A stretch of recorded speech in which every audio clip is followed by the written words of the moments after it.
بچڑا گوشت پوشت کا، اور ایک روایت کے مطابق کہ بچڑا گوشت تو نہیں بنا لیکن ایسی حالت میں تھا لیکن بولنے لگا تھا،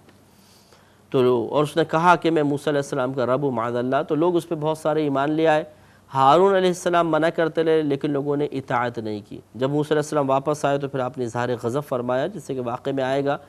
تو یہ بہرحال اللہ نے فرمایا کہ انہیں سامری نے گمراہ کر دیا، تو یہ گمراہ کرنے کی صورت یہی تھی۔ فرجع موسیٰ الی قومہ غضبان اسفا، تو موسیٰ اپنے قوم کی طرف پلٹا غصے میں بھرا ہوا اور افسوس کرتا ہوا۔ قال یا قوم الم یعدکم ربکم وعدا حسنا، کہا کہ اے میری قوم، کیا تم سے تمہارے رب نے اچھا وعدہ نہیں کیا تھا، یعنی تمہیں نجات دینے کا، تمہیں ترقیاں دینے کا، آخرت کا وعدہ۔ افطال علیکم العہد ام اردتم ان یحل علیکم غضب من ربکم فاخلفتم موعدی، تو آپ نے شاید فرمایا کہ کیا تم پر مدت لمبی ہو گئی، جو اللہ نے وعدہ کیا تھا، کیا تمہیں انتظار اور صبر نہیں ہو سکتا تھا، یا پھر تم نے ارادہ کیا کہ تم پہ اللہ تعالیٰ کا غضب اترے تبھی تم نے میرے وعدے کا خلاف کر دیا، یعنی تم نے جو مجھ سے وعدہ کیا تھا کہ ہم نافرمانی نہیں کریں گے، شرک نہیں کریں گے، وہ تم نے کر ڈالا۔ قالوا، وہ بولے کہ ما اخلفنا موعدک بملکنا ولکننا حملنا اوزارا من زینۃ القوم فقذفناها فکذلک القی السامری، بولے ہم نے آپ کا وعدہ اپنے اختیار سے خلاف نہیں کیا لیکن ہم سے کچھ بوجھ اٹھوائے گئے، اس قوم کے زیورات میں سے سب کو جمع کروایا گیا تو ہم نے انہیں لا کے ڈال دیا، پھر اسی طرح سامری نے بھی ڈال دیا۔ فأخرج لهم عجلا جسدا له خوار، تو اس نے ان کے لیے ایک بچڑا اس میں سے پیدا کر دیا، بے جان کا دھڑ۔ بے جان کا دھڑ مطلب یہاں پہ وہی بات بیان کی گئی کہ بس وہ بنا تو دیا لیکن اس میں کوئی ایسا نہیں تھا کہ وہ باقاعدہ ایک بچڑے کا روپ اختیار کر گیا، لیکن گائے کی طرح وہ بول رہا تھا۔ فقالوا، تو انہوں نے کہا کہ ھذا الہکم، یہ معاذ اللہ تمہارا خدا ہے، وَإِلَٰهُ موسیٰ، اور موسیٰ علیہ السلام کا خدا ہے، فنسیا، تو وہ بھول گئے۔ تو گویا کہ مطلب انہوں نے اپنا عذر خواہی بیان کی کہ بھئی جب اس موسیٰ نے بچڑا بنا کے ہمارے سامنے پیش کر دیا تو وعدے وغیرہ بھول گئے اور ہم نے اس کی بات پر یقین کر لیا۔ اس مسئلے کو انشاءاللہ کنٹینیو رکھیں گے اگلے پروگرام میں۔ وآخر دعوانا ان الحمدللہ رب العالمین۔ کتاب انزلناه الیک مبارک لیدبروا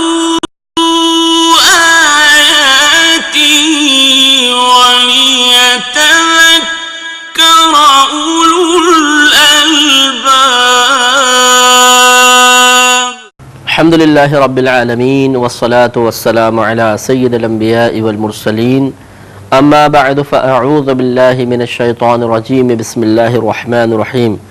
سورہ طٰہٰ کی تقریباً 88 یعنی 88 آیات کی تفسیر ہو چکی ہے، اور واقعہ سامری جادوگر اور بچھڑے والا چل رہا تھا کہ جب موسیٰ علیہ السلام اللہ تبارک و تعالیٰ کی جانب سے کیے گئے وعدے کی تکمیل کی غرض سے کوہ طور کی طرف تشریف لے گئے، اور وہ وعدہ توریت کے دیے جانے کا تھا، اور اپنی قوم میں سے 70 افراد کو آپ نے منتخب کر کے ساتھ لیا تھا، تو پیچھے سے سامری جادوگر نے بنی اسرائیل سے کہا کہ تم اپنے جتنا بھی سونا تمہارے پاس ہے اس کو جمع کرو، اور اس سے میں تمہیں یعنی موسیٰ کا معبود دکھاؤں گا، خدا دکھاؤں گا۔ تو لوگ تجسس میں اس کے بہکائے میں آ گئے، انہوں نے اپنا سونا وہاں جمع کیا، اور اس نے اس سے ایک بچڑا بنایا، اور بچڑے میں حضرت جبریل امین علیہ السلام کے گھوڑے کی قدموں کی گرد اٹھا کر وہ ڈالی تھی، جس سے اس میں زندگی سی پیدا ہو گئی اور وہ بولنے لگا تھا، اور اس نے کہا کہ یہ موسیٰ علیہ السلام کا اور تمہارا رب ہے۔ تو اس کا ہی بیان چل رہا تھا، تو یہ اس کے دعا میں 88 نمبر آیت دوبارہ آپ کی خدمت میں عرض کرتا ہوں کہ فَأَخْرَجَ لَهُمْ عِجْلًا جَسَدًا لَهُ خُوَارٌ، تو اس نے ان کے لیے ایک بچڑا نکالا، یعنی اس سونے سے بچڑا بنا دیا، جان کا دھڑ، یعنی ایک جسم تو تھا لیکن اس میں جان نہیں تھی، لہو خوارن، اس کے لیے گائے کی سی آواز تھی، یعنی وہ گائے کی طرح بولتا ہوا تھا۔ فقالوا، تو انہوں نے کہا، یعنی سامری نے اور جو اس کے متبعین تھے انہوں نے کہا کہ ھذا الہکم، اے بنی اسرائیل یہ تمہارا خدا ہے، و الہ موسیٰ، اور یہ موسیٰ کا خدا ہے، فنسیا، تو وہ بھول گئے۔ اب نسیہ کا فائل کون ہے؟ یا تو موسیٰ علیہ السلام کو بنائیں گے کہ انہوں نے یہ کہا، بعد اللہ سامری وغیرہ موسیٰ اس خدا کو بھول گئے ہیں تو وہاں وہ چلے گئے، اور یا پھر اس سے مراد سامری ہے کہ سامری اللہ تعالیٰ کے جتنے بھی وہ وعیدات تھیں یا موسیٰ علیہ السلام کی تعلیم تھی ان سب کو بھول گیا اور اس نے اس طرح کیا، یا بنی اسرائیل تھے کہ اس کا فائل اگر بنی اسرائیل کو بنا لیا جائے کہ وہ بنی اسرائیلی تمام چیزیں بھول گئے۔ افلا یرون الا یرجع الیہم قیلا، تو کیا تم نہیں دیکھتے کہ وہ، یعنی اب اللہ تعالیٰ ان کو مخاطب کر کے ان کی جہالت کا بیان فرما رہا ہے، ایسے کو خدا ماننے کی ضرورت ہی کیا تھی؟ لہذا ارشاد فرمایا کہ افلا یرون الا یرجع الیہم قولا، تو کیا وہ نہیں دیکھتے کہ وہ بچڑا انہیں کسی بات کا جواب نہیں دیتا، ولا یملک لہم ضرا ولا نفعا، اور ان کے کسی نہ ان کے لیے وہ کوئی ضرر کا مالک ہے اور نہ ان کے لیے کسی نفع کا مالک ہے، یعنی ایک بیکار سا وجود ہے جو نہ ان کو کوئی نفع دے سکتا ہے، نہ ان سے کسی ضرر کو دور کر سکتا ہے، نہ انہیں ضرر پہنچا سکتا ہے، تو پھر ایسے کی عبادت کرنے کا کیا فائدہ؟ وَلَقَدْ قَالَ لَهُمْ هَارُونُ مِنْ قَبْلُ، اور بے شک ضرور کہا ان کے لیے ہارون نے اس سے پہلے، یعنی اس سے پہلے کہ بچڑا وغیرہ بناتے جب ان کی کارروائیاں دیکھنا شروع کی، یا موسیٰ علیہ السلام کے آنے سے پہلے ہارون علیہ السلام نے اپنی قوم کو مخاطب کر کے باقاعدہ کہا تھا، کیونکہ جیسے آپ کو بتایا کہ جب موسیٰ علیہ السلام جانے لگے تھے تو آپ نے ہارون علیہ السلام کو اپنا خلیفہ مقرر کیا تھا اور قوم کی حفاظت کا حکم فرمایا تھا۔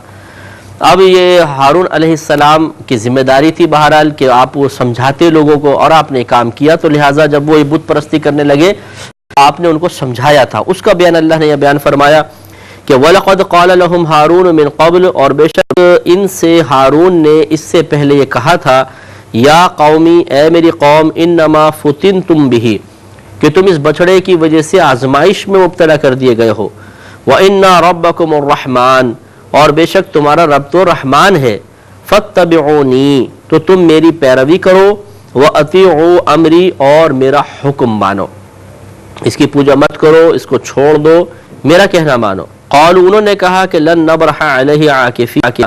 کہ ہم تو اس کے پاس ضرور ایک مطلب دھرنا دے کر بیٹھے رہیں گے، عاکفین کے مطلب دھرنا دے کر بیٹھے رہیں گے،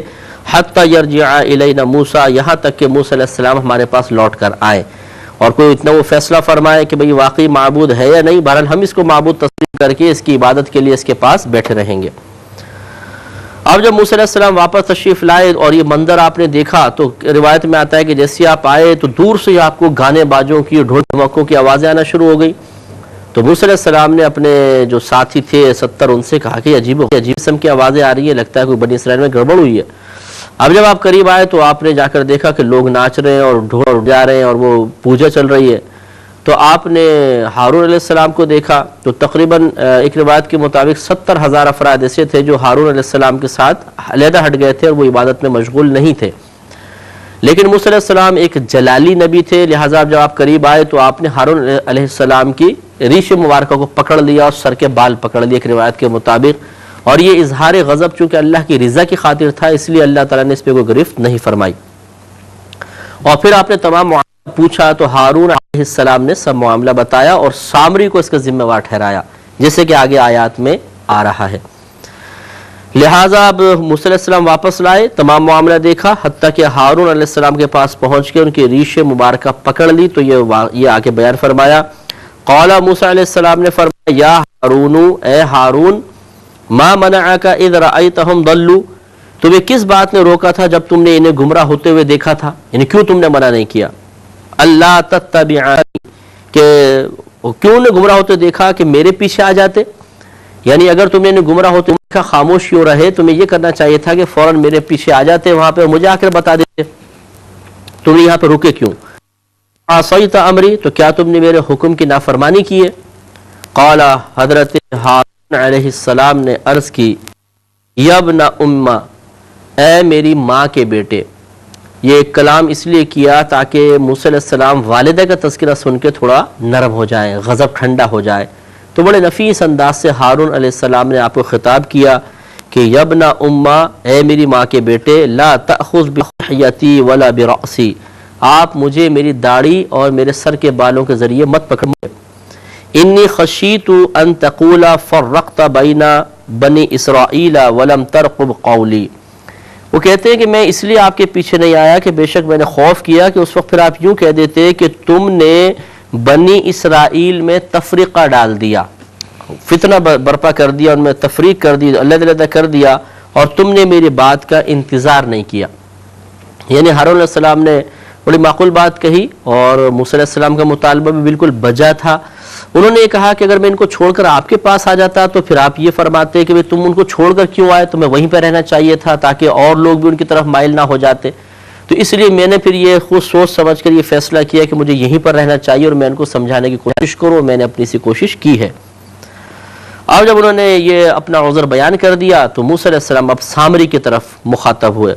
قال فما خطبک یا سامری، موسیٰ علیہ السلام نے فرمایا کہ اے سامری تیرا کیا معاملہ ہے، یہ کیا تو نے گڑبڑ کی؟ قال بصرت بما لم يبصروا به، اس نے کہا کہ میں نے وہ چیز دیکھی تھی جس کو لوگوں نے نہیں دیکھا۔ فقبضت قبضة من اثر الرسول فنبذتها وكذلك سولت لي نفسي، تو اس نے کہا کہ میں نے اصل میں ایک ایسی چیز دیکھی تھی جس کو اور لوگ نہیں دیکھ سکے تھے، وہی بات کہ جبریل امین کے گھوڑوں کے جو قدموں کی گرد تھی اس سے اگتی ہوئی زندگی کو، پیدا ہوتی ہوئی زندگی کو دیکھ کر اس نے وہاں کی مٹی لے کر یہ سوچا تھا کہ کبھی اس کو کام میں لے کر آؤں گا۔ تو یہ کہتا ہے کہ پس فقبضت قبضة من اثر الرسول، تو میں نے فرشتے کے نشان سے ایک مٹھی اٹھا لی تھی، فنبذتها، پھر میں نے اسے بچھڑے میں ڈال دیا تھا، تو وہ بولنے لگا تھا، وَكَذَلِكَ سَوَّلَتْ لِي نَفْسِي، اور میرے دل کو تو یہی اچھا لگا تھا۔ گویا کہ کسی کے بہکائے کی وجہ سے نہیں تھا، بلکہ میری اپنی نفسانی خواہش تھی، میرے دل میں خیال آیا کہ چلو یہ کرنا چاہیے اور میں نے کر لیا۔ جسے اسی طریقے سے آج کل بھی مطلب یہ کہ خیالات دل میں آتے ہیں، کسی کو چلو جی میسیج کے ذریعے تنگ کیا جائے، کسی کو فون کے ذریعے تنگ کیا جائے، کسی کو چیٹ کے ذریعے تنگ کیا جائے۔ ہم بھی مختلف طریقوں سے، یعنی آج کل مسلمان بھی مختلف طریقوں سے اپنی نفسانی خواہشات کی تکمیل کرتے ہیں اور لوگوں کی اس اپنے طریقہ کار کی وجہ سے بدلتی ہوئی کیفیات سے لطف اندوز ہوتے ہیں۔ اسی طرح سامری نے کوئی مطلب اس کے پلان نہیں تھا، کوئی یہ بہکانے کی اس کی خواہش نہیں تھی، بس اس کے دل میں خیال آیا اور اس نے کہا چلو یہ کر کے دیکھتے ہیں اور کر ڈالا۔ لیکن اس کی یہ حرکت معاف نہیں ہوئی کہ چلو اچھا تمہارا پلان تو نہیں تھا کہ اللہ کرے تم نے مذاق سے ایک کام کیا، یہ دل میں خواہش ہوئی اور تم نے کر ڈالا تو چلو تمہیں رعایت دی جائے، نہیں، باقاعدہ اس کو سزا مقرر کی گئی، جیسے کہ آگے بیان ہو رہا ہے۔ اس سے معلوم ہوا کہ مذاق میں بھی اگر مسلمان کو تکلیف دیں گے یا مذاق وغیرہ میں یا صرف اپنی قلبی خواہش کی تکمیل کے لیے کسی عقیدے کو غلط کر کے بیان کریں گے یا کفر کی بات کریں گے تو وہ ناقابل معافی ہے، اللہ تعالیٰ اس پر سزا مقرر فرمائے گا اگر توبہ نہیں کی تو۔ قال، حضرت موسیٰ علیہ السلام نے فرمایا فَاذْهَبْ، تو یہاں سے چلا جا، فَإِنَّ لَكَ فِي الْحَيَاةِ أَن تَقُولَ لَا مِسَاسَ، پس تیرے لیے دنیا کی زندگی میں سزا ہے کہ تو یہ کہے کہ مجھے مت چھوؤ، تو یہ ہر ایک سے بولے گا۔ اور وجہ کیا تھی؟ یہ اس لیے تھی، اس کو یہ سزا مقرر کر دی گئی کہ جو اس کو چھو لیتا تھا تو سامری کو بخار ہو جاتا تھا، اور اگر سامری کسی کو ہاتھ لگا دیتا تو اس کو بخار ہو جاتا تھا۔ تو اس لیے سامری کو پھر یہ لازم اللہ نے کر دیا، گویا کہ اس نے ہر جو ملتا تھا اس سے بولتا ہے ہاتھ مت لگانا مجھے۔ اب لوگ بعض اوقات بے خیالی میں ہاتھ لگ بھی جاتے تھے، جیسے اجنبی لوگ آتے تھے تو یہ بخار میں مبتلا یا وہ بخار میں مبتلا، اس سے لوگ اس سے بھاگنے لگے، نفرت پیدا ہو گئی، اور موسیٰ علیہ السلام نے بھی قوم کو منع کر دیا تھا کہ اس کے کوئی بھی قریب نہ جائے، ہر طرح کا اس کا بائیک آؤٹ کر دیا گیا، حتیٰ کہ یہ جنگلوں کی طرف نکل گیا تھا اور وہاں وحشی جانوروں کے ساتھ زندگی اس نے گزاری۔ اس سے معلوم ہوا کہ یہ سزا پچھلی شریعتوں میں بھی تو مری رہی ہے کہ اگر کوئی بہت ہی بڑا مجرم ہو تو اس کا سوشل بائیک آؤٹ کر دیا جائے، لوگ اس سے نہ ملیں تاکہ اس کے برے اثرات لوگوں تک نہ پہنچے اور اسی زندگی میں ہی اپنے جرم کا احساس ہو۔ لہٰذا پھر آگے ارشاد فرمایا کہ وَإِنَّ لَكَ مَوْعِدًا لَن تُخْلَفَهُ، اور بے شک تیرے لیے ایک وعدے کا وقت ہے، یعنی ایک عذاب کا وقت ہے جو اس کا وعدہ کر لیا گیا ہے، جو تجھ سے خلاف نہ ہوگا، یعنی اس کے برخلاف تیرے ساتھ کوئی ایسا عمل نہیں کیا جائے گا، ضرور وہ ہوگا اور وہ وعدہ پورا کیا جائے گا۔ وَانظُرْ إِلَىٰ إِلَٰهِكَ الَّذِي ظَلْتَ عَلَيْهِ عَاكِفًا، اور اپنے اس معبود کی طرف دیکھ جس کے سامنے تو تمام دن مطلب آلتی پالتی مار کر بیٹھا کرتا تھا، یعنی عبادت کی نیت سے معتکف رہا کرتا تھا، اس کے سامنے اس کو دیکھ ذرا۔ لَنُحَرِّقَنَّهُ ثُمَّ لَنَنْسِفَنَّهُ فِي الْيَمِّ نَسْفًا، قسم ہے اللہ تعالیٰ کی کہ ہم ضرور اسے جلائیں گے اور پھر ریزہ ریزہ کر کے دریا میں بہا دیں گے۔ اس سے معلوم ہوا کہ کفر کی نشانی کو تباہ کر دینا، ہلاک کر دینا اور کر کے اس کو ضائع کر دینا تاکہ اس کا نام و نشان مٹ جائے اور آئندہ لوگ اس کی طرف مائل نہ ہوں، یہ انبیاء ہے۔ لہذا حکومت اسلامی میں اگر کہیں بت وغیرہ ہو بالفرض اور حکومت اسلامی اس پہ قائم ہو کر، یعنی ادھر کوئی غیر مسلم اب نہیں رہا، حکومت اسلامیہ کے اندر وہ بت وغیرہ ہے تو اس کو توڑا جا سکتا ہے، اسے ختم کیا جا سکتا ہے، یہ قرآن سے ثابت ہے۔ ہاں اگر کہیں ایسا ہو کہ وہاں غیر مسلم ہیں، بت پرستی باقاعدہ وہ کر رہے ہیں اور وہ مطلب ٹیکس دیتے ہیں، جزیہ دیتے ہیں، مسلمانوں کے ملک میں رہنے کا وہ امن طلب کر کے رہ رہے ہیں، تو پھر ان سے چشم نظر کیا جائے گا، چشم پوشی کی جائے گی، گویا کہ ان کو عبادت کی اجازت نہیں دی جائے گی لیکن ان کی عبادت میں مداخلت بھی نہیں کی جائے گی۔ ایک ہے اپنی اجازت سے کسی عمل کو کروانا، ایک ہے اجازت تو نہ ہو لیکن کسی کے عمل کو روکنا بھی نہیں۔ جیسے مثال کے طور پہ ایک باپ اپنے بیٹے سے کہے کہ ٹھیک ہے تم کرکٹ کھیل لو، اب بیٹا کرکٹ کھیل رہا ہے تو باپ کی اجازت سے، اور ایک ہے کہ باپ نے اجازت نہیں دی، آیا لیکن دیکھا کہ بیٹا کرکٹ کھیل رہا ہے، اس نے اس کو منع نہیں کیا، نظر انداز کر کے نکل گیا، یہ اجازت نہیں تھی صراحتاً لیکن بس روکا نہیں۔ تو یہ مطلب ہوتا ہے کہ اب جیسے موجودہ دور میں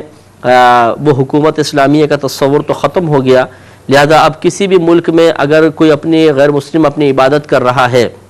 اور گورنمنٹ بالفرض وہاں کی مسلمان ہے تو وہ اس سے اعراض کر سکتی ہے کہ اس کی وہ بت کو عبادت کو نہ روکے، چاہے وہ کرسچن ہو، یہودی ہو، ہندو ہو، اس کو نہ روکے، تو اس میں گورنمنٹ کی کوئی گرفت نہیں ہے کیونکہ وہ اجازت نہیں دے رہے بلکہ اس سے چشم پوشی کر رہے، یہ جائز ہے بالکل۔ ہاں کہیں پر کوئی بھی عبادت کرنے والا ہے ہی نہیں اور صرف وہاں پہ بت قائم ہے تو اس بت کو ختم کر لینا شرعاً بالکل جائز ہے۔ اب جب یہ معاملہ ہو گیا تو پھر موسیٰ علیہ السلام اپنی قوم کی طرف مخاطب ہوئے اور قوم کے اندر جو بتوں اس کی بچڑے کی عبادت کرنے کی وجہ سے جو گندے اثرات پیدا ہو گئے تھے، ایک سوچ میں فساد پیدا ہو گیا تھا، اس کی صفائی شروع فرمائی۔ لہذا ارشاد فرمایا انما الہکم اللہ الذی لا الہ الا ہو، محض الہ تمہارا معبود تو اللہ تعالیٰ ہی ہے،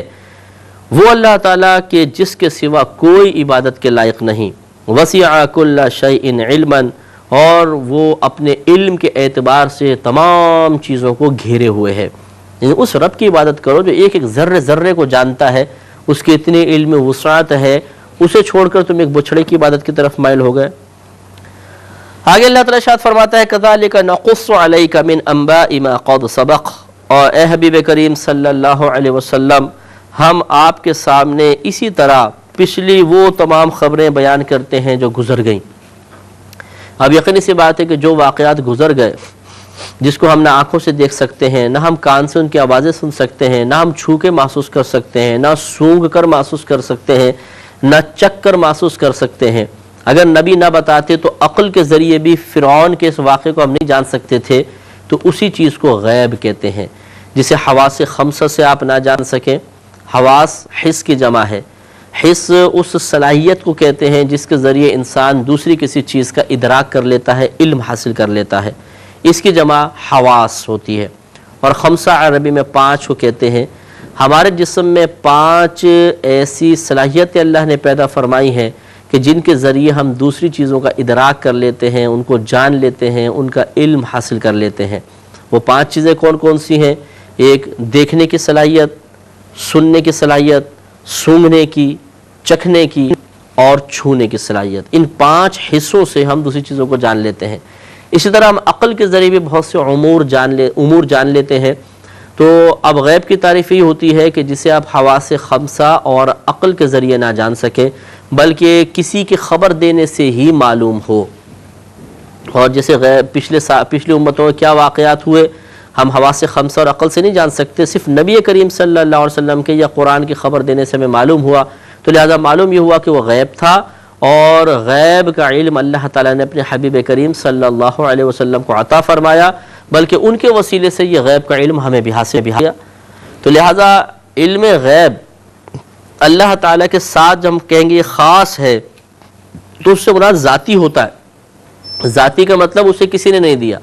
اور جب ہماری طرف یا نبی کی طرف علم غیب کی نسبت ہوگی تو اس سے مراد عطائی ہے، یعنی اللہ نے دیا۔ انشاءاللہ اس پہ پھر کبھی کلام کریں گے۔ وآخر دعوانا ان الحمدللہ رب العالمین۔ كتاب أنزلناه إليك مبارك ليدبروا آياته وليتذكر أولو الألباب۔ الحمد للہ رب العالمین والصلاة والسلام علی سید الانبیاء والمرسلین، اما بعد فاعوذ باللہ من الشیطان الرجیم، بسم اللہ الرحمن الرحیم۔ سورہ طٰہٰ کی آیت نمبر 99 کی تفسیر چل رہی تھی، اور اس میں بات علم غیب کی ہو رہی تھی، کیونکہ اللہ تعالیٰ نے ارشاد فرمایا کہ کذالک نقص علیک من انباء ما قد سبق۔ اے حبیب کریم صلی اللہ علیہ وسلم، اسی طرح ہم بیان فرماتے ہیں آپ پر چند ایسی خبریں جو اس سے پہلے گزر چکی ہیں۔ تو میں آپ کی خدمت میں عرض کر رہا تھا کہ گزرے ہوئے واقعات کا علم یہ علم غیب ہے، کیونکہ ہم علم غیب کی تعریف یہ ہوتی ہے کہ جسے آپ حواس خمسہ سے نہ جان سکیں، نہ عقل سے اس کا ادراک ہو سکے، بلکہ نبی کے خبر دینے سے ہی معلوم ہو سکیں۔ اور یقینی سی بات ہے کہ نبی بغیر اللہ تعالیٰ کی عطا کے کچھ بھی نہیں جان سکتا، لہذا اللہ تعالیٰ اپنے حبیب کو یا اپنے نبی کو علم غیب عطا فرماتا ہے، وہ پھر اسے قوم کے سامنے بیان فرمانا چاہیں، اللہ کا اذن ہو تو اس کو بیان کرتے ہیں۔ لہٰذا اللہ تعالیٰ کو بھی علم غیب ہے، رسول کو بھی ہے، اور ان کی عطا سے ہمیں بھی ہے۔ فرق یہ ہوتا ہے کہ جب ہم اللہ کی طرف علم غیب کی نسبت کرتے ہیں تو اس سے علم غیب ذاتی مراد ہوتا ہے۔ ذاتی سے مراد کسی کا نہ دیا ہوا۔ اللہ تعالیٰ کے پاس جو کچھ ہے وہ کسی کا دیا ہوا نہیں ہے، خود بخود اسی کا ہے۔ اور باقی جتنی بھی مخلوق کا علم ہے، چاہے وہ نبی ہوں یا غیر نبی ہوں، وہ عطائی ہوتا ہے۔ عطائی کا مطلب اللہ تعالیٰ کا عطا کردہ ہوتا ہے۔ یہی وہ بنیادی فرق ہے کہ جس کی بنیاد پر یہ علم غیب کسی اور کے لیے تسلیم کر لینا شرک کے زمرے سے باہر نکل آتا ہے۔ لہذا اللہ تعالیٰ کا علم غیب ذاتی اور ہمارا عطائی ہوتا ہے۔ تو اس میں عطائی علم غیب کا بیان ہے کہ اور اسی طرح ہم بیان کرتے ہیں آپ کے لیے کچھ خبریں، ان کی خبریں جو پہلے چیزیں گزر چکی ہیں۔ وَقَدْ آتَيْنَاكَ مِن لَّدُنَّا ذِكْرًا، اور ہم نے آپ کو اپنی طرف سے ایک ذکر عطا فرمایا، ایک نصیحت عطا فرمائی، اور اس سے مراد قرآن ہے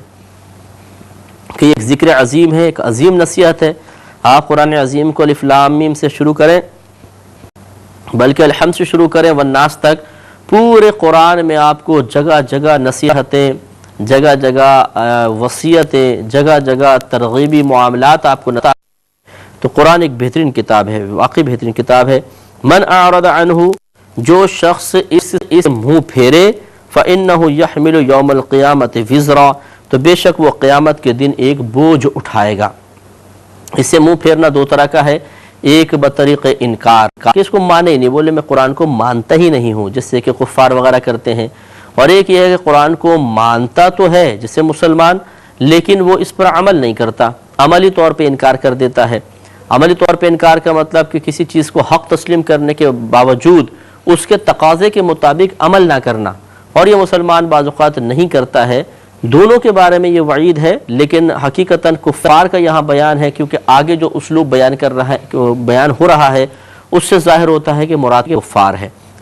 کفار ہیں۔ لیکن بہرحال مسلمان کو بھی عبرت حاصل کرنی چاہیے، نصیحت حاصل کرنی چاہیے کہ جس نے قرآن عظیم کو حاصل کیا اور حاصل کرنے کے بعد اس سے کوئی فائدہ نہ اٹھایا، جس اللہ نے فرمایا کہ من اعرض عنہ، جس نے اس سے منہ پھیرا تو پھر وہ آخرت میں سزا کا مستحق ہو سکتا ہے۔ اور آج کل ہمارے یہاں یہ ہو رہا ہے کہ مسلمان قصے کہانیاں تو بہت سن رہے ہیں، بہت پڑھ رہے ہیں، بے باتوں پہ بہت زیادہ توجہ ہوتی ہے۔ اگر نہیں پڑھتے تو قرآن نہیں پڑھتے، نہیں سمجھتے تو قرآن نہیں سمجھتے۔ اگر ہمارے وقت نہیں ہے تو قرآن کے لیے نہیں ہے، باقی ہر کتاب کے لیے وقت موجود ہے۔ ڈائجسٹ ہم پڑھتے ہیں، ناول ہم پڑھتے ہیں، اخبارات ہم پڑھ لیتے ہیں، اور دیگر کتب ہم پڑھ لیتے ہیں، کورسز وغیرہ کی کتابیں اپنی اسٹڈی کرتے رہتے ہیں، لیکن قرآن عظیم کو سنجیدگی کے ساتھ پڑھنے کے لیے اب مسلمان تیار نہیں ہے۔ رسمی طور پہ پڑھتا ہے اور پڑھنے کے بعد اس سے کوئی عبرت حاصل کرنے، نصیحت حاصل کرنے کی زحمت گوارا نہیں کرتا ہے۔ یہی وجہ ہے کہ ہمارے اندر وہ باطنی طور پہ انتہائی بگاڑ موجود ہے، جو ایک مسلمان کی شان نہیں کہ اس میں ہونا چاہیے، اس میں ہو۔ بہرحال اللہ تعالیٰ نے بیان فرمایا کہ من اعرض عنہ، جس نے اس سے یعنی قرآن سے اعراض کیا، فإنہ یحمل یوم القیامت وزرا، تو وہ قیامت کے دن ایک بوجھ اٹھائے گا، خالدین فیہ، وہ اس میں ہمیشہ رہیں گے، یعنی جب وہ گناہوں کا، خطاؤں کا، غلط عقائد کا بوجھ لے کر آئے گا، اللہ جہنم میں ڈال دے گا، خالدین فیہ، وہ اس میں ہمیشہ رہیں گے، یا اس گناہوں کے وبال میں ہمیشہ رہیں گے، وساء لہم یوم القیامت حملا، اور وہ قیامت کے دن ان کے حق میں کیا ہی برا بوجھ ہوگا، بہت شدید قسم کا ان کو وہاں پر عذاب ہوگا۔ یوم ینفخ فی الصور، جس دن سور پھونکا جائے گا، تو آپ کو بتایا تھا کہ سور سے مراد یہ ہے کہ حضرت اسرافیل علیہ السلام کو اللہ تعالیٰ حکم دے گا، ایک بالکل سینگ کی طرح ان کے پاس ہوگا، اس طرح جیسے سینگ نیچے سے موٹا ہوتا ہے اور اوپر سے پتلا ہوتا ہے، اس طرح کا ایک سور ہوگا، یعنی ایک مطلب بغل ٹائپ ہوگا، اس میں آپ پھونک ماریں گے تو اس کو سور پھونکنا کہتے ہیں۔ اس سے جب آواز فرسٹ ٹائم نکلے گی، یہ 2 دفعہ ہوگا، پہلی مرتبہ جب آپ سور پھونکیں گے تو اتنی شدید قسم کی آواز ہوگی کہ دنیا کے اندر کوئی بھی آدمی زندہ نہیں رہے گا، سب کے سب ہلاک ہو جائیں گے، اور قیامت قائم ہو جائے گی، زمین آسمان سیارات پر ٹکرا جائیں گے، ریزہ ہو جائیں گے۔ پھر اللہ تعالیٰ کو منظور ہوگا تو سب کو اٹھانا پسند فرمائے گا، پھر حکم ہوگا، پھر سور پھونکیں گے تو سب لوگ دوبارہ زندہ ہو جائیں گے۔ اس کا یہ اللہ تعالیٰ بیان فرما رہا ہے کہ یوم ینفخ فی الصور، جس دن سور پھونکا جائے گا، وَنَحْشُرُ الْمُجْرِمِينَ يَوْمَئِذٍ زُرْقًا، اور جس دن ہم مجرمین کو نیلی آنکھوں کے ساتھ اٹھائیں گے، یعنی روایت میں ہے کہ چہرے ان کے کالے سیاہ ہوں گے اور آنکھیں نیلی ہو رہی ہوں گی کفار کی، اور اس حالت میں وہ اللہ کی بارگاہ میں آئیں گے تو دور سے ہی کافر پہچانا جائے گا کہ اس کا چہرہ سیاہ ہوگا اور آنکھیں نیلے رنگ کی ہوں گے، یہ ان کے لیے باعث ذلت ہوگا۔ یتخافتون بینہم ان لبثتم عشرا، تو وہ آپس میں چپ کے کہہ رہے ہوں گے کہ ہم دنیا میں صرف 10 دن ہی رہے ہیں، یعنی اتنی ہیبت اور خوف طاری ہوگا، اور آخرت کا معاملہ اتنا سنگین ہوگا کہ دنیا کے گزرے ہوئے سینکڑوں ہزاروں برس ان کو 10 دن کے برابر محسوس ہوں گے، لیکن اللہ تعالیٰ ارشاد فرماتا ہے نحن اعلم بما یقولون، ہم خوب جانتے ہیں جو کچھ وہ کہہ رہے ہیں، یقول امثلهم طریقۃ ان لبثتم الا یوما، جبکہ ان میں سے سب سے بہترین رائے والا یوں کہے گا کہ تم دنیا میں صرف ایک دن رہے تھے۔ یہ اللہ تعالیٰ فرما رہا ہے کہ ان میں سب سے بہترین اندازہ کرنے والا، بہترین مہارت رکھنے والا وہ یہ کہے گا کہ دنیا میں تم صرف ایک دن رہے تھے، یعنی ان کو دنیاوی زندگی اتنی حقیق ہوگی ان ہولناکیوں کے سامنے کہ وہ کہیں گے ہم ایک دن دنیا میں رہے ہیں۔ اور یہی آپ اگر تھوڑا سا غور فرمائیے کہ آج اگر کسی کی عمر 20 سال، کسی کی 25، کسی کی 40، کسی کی 50 سال ہے، تو سابقہ جو زندگی کے ایام گزر گئے ان کی طوالت کا احساس ختم ہو جاتا ہے، لگتا ہے ابھی تو ہم بچپن میں تھے، ابھی جوان ہو گئے، ابھی بڑھاپے کی دہلیز پہ قدم رکھا۔ جس وقت ہمارے درمیان سے کر رہا ہوتا ہے ہمیں بڑے طوالت سی بعض اوقات محسوس ہوتی ہے، لیکن جب وہ گزر کر ماضی کا ایک حصہ بن جاتا ہے تو پھر اس کی طوالت کا احساس ختم ہو جاتا ہے۔ یہی وہ پوائنٹ سوچنے والا، سمجھنے والا ہے کہ ہر گزرنے والا دن آپ کے لیے یا ہمارے لیے ایک ماضی کا حصہ بنتا چلا جا رہا ہے اور اپنی طوالت کے احساس کو ختم کر رہا ہے۔ تو اسی طریقے سے ہماری پوری زندگی گزر جائے گی اور اچانک ہم مر جائیں گے، قبر میں جانے کے بعد پھر دنیا کی زندگی بڑی چھوٹی سی نظر آئے گی، لیکن اس وقت پھر وہ عالم برزخ بڑا طویل سا نظر آئے گا۔ پھر جب وہ گزرے گا، ہم میدان معاشر میں جمع ہوں گے تو پھر پورا جو پیچھے عالم گزر گیا، وقت گزر گیا، اسے ہم بہت ہی قلیل محسوس کریں گے،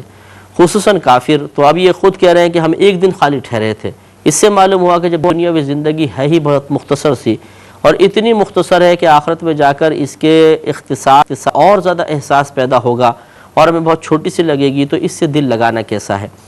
دل لگانے کا مطلب اس کے لیے رات دن ایسی محنت کرنا کہ اللہ تعالیٰ کے فرائض اور واجبات کو چھوڑ دیا جائے، حرام حلال کی تمیز کو بھلا دیا جائے، کفر و اسلام کی تمیز کو بھلا دیا جائے، اور مطلب آزادانہ زندگی گزارنے کی کوشش کی جائے۔ یہ انتہائی غیر معقول طریقہ ہے، اور اسی کی تو وعید یہاں پر بیان ہو رہی ہے کہ جو شخص قرآن سے منہ موڑ لے، کہ قرآن ہمیں احساس دلاتا ہے کہ دنیاوی زندگی بہت تھوڑی سی ہے، اور اس تھوڑی سی زندگی میں اللہ تعالیٰ نے ہمیں عیش کوشیوں کے لیے، آسائش حاصل کرنے کے لیے نہیں بھیجا، بلکہ آخرت کی تیاری کے لیے بھیجا ہے۔ تو جب ہمیں یہ بات سمجھ میں آ جائے گی تو ہم کامیاب ہو جائیں گے، اور اگر ہم نے قرآن سے اعراض کیا، یہ بات ہمیں سمجھ میں نہ آئی، تو پھر اور ہم دنیاوی زندگی کے اندر اپنے آپ کو بالکل ویسے گزارتے رہے جیسا نفس و شیطان ہمیں مشورہ دے رہے ہیں، تو ہو سکتا ہے پھر آخرت میں شدید طور پہ ہمیں بھی پچھتانا پڑے۔ ابھی آگے جو آیت ہے اس کا شان نزول یہ ہے کہ قبیلہ ثقیف کا ایک شخص نبی کریم صلی اللہ علیہ وسلم کی خدمت میں حاضر ہوا تھا اور اس نے پوچھا تھا کہ بروز قیامت پہاڑوں کے ساتھ کیا معاملہ ہوگا۔ اس کو یہ بیان کیا جا رہا ہے وَيَسْأَلُونَكَ عَنِ الْجِبَالِ، اے حبیب کریم صلی اللہ علیہ وسلم یہ آپ سے پہاڑوں کے بارے میں سوال کرتے ہیں۔ فَقُلْ، آپ فرما دیجئے، يَنْسِفُهَا رَبِّ نَصْفًا، کہ انہیں میرا رب ریزہ ریزہ کر کے اڑا دے گا، باریک کر کے اڑا دے گا۔ تو گویا کہ بروز قیامت کوئی پہاڑ اپنے مقام پہ قائم نہیں رہے گا اور سب کچھ تباہ و برباد ہو جائے گا۔ فَيَذَرُوهَا قَاعًا صَفْصَفًا، تو اللہ رب و تعالیٰ اس زمین کو بالکل ایک ہموار میدان کر کے چھوڑ دے گا، یعنی اس پر کوئی آپ اوپر نیچے چیز نہیں دیکھیں گے، کوئی ٹیلا وغیرہ قائم نہیں رہے گا، سب مٹی میں مل کے بالکل سیدھی بن جائے گی۔ لا ترى فيها عوجا ولا امتا، تو اس میں نہ کوئی آپ اونچا دیکھ سکیں گے اور نہ کچھ چیز نیچی دیکھ سکیں گے، یعنی نہ گڑھا کوئی رہے گا، نہ کوئی پہاڑی یا ٹیلا رہے گا یا پہاڑ رہیں گے، سب کا سب اللہ تعالیٰ برابر فرما دے گا۔ یومئذ یتبعون الداعی لا عوج لہ، اس دن یہ سب کے سب ایک پکارنے والے کے پیچھے دوڑیں گے، یعنی اسرافیل علیہ السلام جب آپ ان کو جمع کریں گے، وہ سور پھونکیں گے، بلائیں گے کہ آ جاؤ اپنے پروردگار کی طرف، یہ سب کے سب پیچھے بھاگیں گے۔ لا عوج لہ، اس میں کوئی کجی نہ ہوگی، یعنی ایسا نہیں ہوگا کوئی کہے کہ اچھا میں تو نہیں آتا، بھائی تم لوگ جاؤ قیامت کے اس ہولناک میدان محشر میں اور اس منظر کو دیکھنے کے لیے تو ایسا نہیں ہوگا، ہر ایک دوڑے گا، جانا ہی پڑے گا۔ وَخَشَعَتِ الْأَصْوَاتُ لِلرَّحْمَنِ، اور سب آوازیں اللہ تعالیٰ کی بارگاہ میں پست ہو کر رہ جائیں گی۔ فَلَا تَسْمَعُ إِلَّا ہَمْسًا، تو نہ سنے گا مگر بہت ہی آہستہ سی آواز، یعنی کروڑوں اربوں خربوں کا مجمع ہوگا لیکن ہیبت کی وجہ سے، دہشت کی وجہ سے، خوف کی وجہ سے آوازیں نہیں نکل رہی ہوں گی، اور اگر کوئی بات کر بھی رہا ہوگا تو بالکل سرگوشی، ہلکی ہلکی سرگوشی، اور سناٹا چھا رہا ہوگا، اربوں خربوں لوگ موجود لیکن سناٹے کسی کیفیت ہوگی خوف کی وجہ سے۔ یومئذ لا تنفع الشفاعۃ الا من اذن له الرحمن، اس دن کسی کی شفاعت نفع نہیں دے گی مگر اس کی جسے اللہ تبارک و تعالی نے خود اجازت دے دی ہو۔ سبحان اللہ۔ تو یہاں شفاعت کا ثبوت ہوا کہ یہ جو بعض بیچارے نادان بعض آیات کے حصے کو دیکھ کے سمجھ بیٹھتے ہیں کہ شاید شفاعت ہوگی نہیں، وہ کفار کے لیے بیان ہے کہ کفار کی شفاعت نہیں ہوگی، ورنہ خود اللہ تعالیٰ نے اس میں ارشاد فرما دیا کہ کوئی اور شفاعت نہیں کر سکے گا، ہاں جسے اللہ تعالیٰ اجازت دے گا وہ شفاعت ضرور کرے گا، اس کی شفاعت نفع بھی دے گی۔ تو اجازت جو ہے وہ انبیاء علیہ السلام کو ہوگی، صحابہ کرام، اولیاء عظام، علماء، فقہاء، شہداء، قرآن، رمضان، حتیٰ کہ ایک عام مومن بھی بعض کی شفاعت کرے گا۔ نبی کریم صلی اللہ علیہ وسلم نے ارشاد فرمایا کہ بعض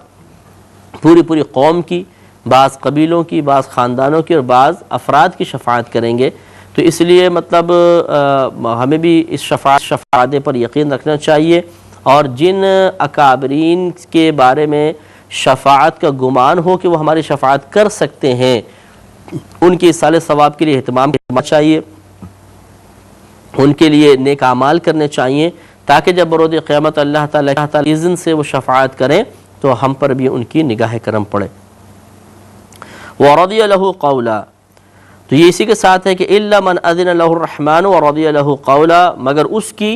یعنی شفاعت سے اس کی نفع دے گی کہ جسے اللہ تبارک و تعالی نے اجازت دے دی ہو اور اس کی بات پسند فرمائی ہو، اور اس سے مراد مومن ہے کہ مومن کا کلام اچھا، پاکیزہ، اللہ تعالیٰ اس کو پسند فرماتا ہے، اس کو اذن شفاعت ہوگا۔ يَعْلَمُ مَا بَيْنَ أَيْدِيهِمْ وَمَا خَلْفَهُمْ وَلَا يُحِيطُونَ بِهِ عِلْمًا، وہ جانتا ہے جو کچھ ان کے آگے ہے اور جو کچھ ان کے پیچھے ہے، وَلَا يُحِيطُونَ بِهِ، اور وہ اللہ تعالیٰ کو نہیں گھیر سکتے علماً ازروئے علم کے۔ مطلب یہ ہے کہ جتنے بھی لوگ ہیں یہ اپنی علمی اعتبار سے حقیقتاً اللہ تعالیٰ کی حق و معرفت حاصل نہیں کر سکتے کہ وہ کیسا ہے، اس کی جس طرح اس کی ذات اتنی عظیم ہے حقیقتاً کہ ہماری عقلوں کے دائرے میں آ ہی نہیں سکتی، جو کسی دائرے میں مقید اور قید ہو جائے وہ خدا ہی نہیں، اللہ تبارک و تعالیٰ کسی قید میں نہیں آ سکتا، لہذا ہم اپنے علم کے اعتبار سے بھی اللہ تعالیٰ کا احاطہ نہیں کر سکتے ہیں۔ بس ہمیں اتنا ایمان ضرور رکھنا چاہیے کہ ایک ذات موجود ہے، اس کائنات میں تصرف فرما رہی ہے، وہ خالق ہے، مالک ہے، رازق ہے، نہ اس کی کوئی اولاد نہ وہ کسی کے اولاد ہے، پوری کائنات کو ہم وقت ملاحظہ فرما رہا ہے، نہ تھکتا ہے نہ سوتا ہے، عوارضات بشریہ سے بالکل پاک و صاف ہے، اور وہ اپنے علم اور قدرت کے اعتبار سے پوری کائنات کا احاطہ کیے ہوئے ہے، پوری کائنات کو گھیرے ہوئے ہے۔ اپنے علم کے اعتبار سے گھیرنے کا مطلب کہ وہ ذرے ذرے کو ہم وقت جانتا ہے کہ وہ کیا کر رہا ہے، کیا سوچ رہا ہے وغیرہ وغیرہ، اور اپنی قدرت کے اعتبار سے پورے عالم کو گھیرے ہوئے ہے، کائنات کو گھیرے ہوئے ہے۔ اس کا مطلب ہے کہ وہ جہاں چاہے جب چاہے تصرف فرما سکتا ہے، اسے کوئی روکنے والا نہیں۔ آگے ارشاد فرمایا کہ وَعَنَتِ الْوُجُوهُ لِلْحَيِّ الْقَيُّومِ، اور سب کے سب منہ اس زندہ رہنے والے قائم رہنے والے رب کے حضور جھک جائیں گے۔ وَقَدْ خَابَ مَنْ حَمَلَ ظُلْمًا، اور بے شک نامراد رہے گا وہ شخص جس نے ظلم کیا، ظلم کا بوجھ اٹھایا، وہ ناکام رہے گا۔ ظلم کے بوجھ سے مراد کفر جس نے اختیار کیا وہ ناکام نامراد رہے گا، باقی سب کو اللہ تعالیٰ کامیابی عطا فرمائے گا۔ وَمَنْ يَعْمَلْ مِنَ الصَّالِحَاتِ وَهُوَ مُؤْمِنٌ فَلَا يَخَافُ ظُلْمًا وَلَا حَظْمًا، اور جو شخص عمل کرے، نیک کام کرے اور ہو وہ مومن، اس حال میں کہ وہ مومن ہو، فَلَا يَخَافُ ظُلْمًا، تو اسے نہ کسی زیادتی کا خوف ہوگا، وَلَا حَظْمًا، اور نہ کسی نقصان کا۔ تو معلوم یہ ہوا کہ اللہ نے قید لگائی کہ وَمَنْ يَعْمَلْ مِنَ الصَّالِحَاتِ، اور جو نیکیوں میں سے کچھ کام کرے گا، عمل کرے گا، وَهُوَ مُؤْمِنٌ، اس حال میں کہ وہ مومن بھی ہو تو اس کے ساتھ یہ معاملہ ہوگا۔ اس سے معلوم ہوا کہ نیک اعمال صرف ایمان والے کے ہی معتبر ہیں، اگر ایمان والا کوئی شخص نہیں ہوگا تو اس کا ایمان معتبر، اس کے اعمال معتبر نہیں ہوں گے، ان کی کوئی قدر و قیمت نہیں ہے۔ دنیا میں تو بدل جائے گا لیکن آخرت میں کچھ بھی نہیں ملے گا، کیونکہ یہاں پہ وَهُوَ مُؤْمِنٌ حال بن رہا ہے، اور ذوالحال من یعمل ہے عمل کرنے والا، تو حال ذوالحال کے لیے قید ہوتا ہے، یعنی ذوالحال جس کا حالت بیان ہو رہی ہے، وہ جو کام کر رہا ہے، اس پہ حکم لگایا جا رہا ہے، حال اس کے لیے قید بن جاتا ہے کہ یعنی وہ عمل یا جو بھی کچھ کام کر رہا ہے اسی وقت معتبر ہے یا اس کا اعتبار ہے جب وہ اس حالت سے متصف ہوگا۔ تو لہٰذا وَهُوَ مُؤْمِنٌ، اس حال میں کہ وہ مومن ہو، گویا کہ ایمان کی قید بن جائے گا اس کے لیے کہ اگر وہ مومن ہے تو عمل قابل قبول ورنہ سب بیکار۔ وآخر دعوانا ان الحمد للہ رب العالمین۔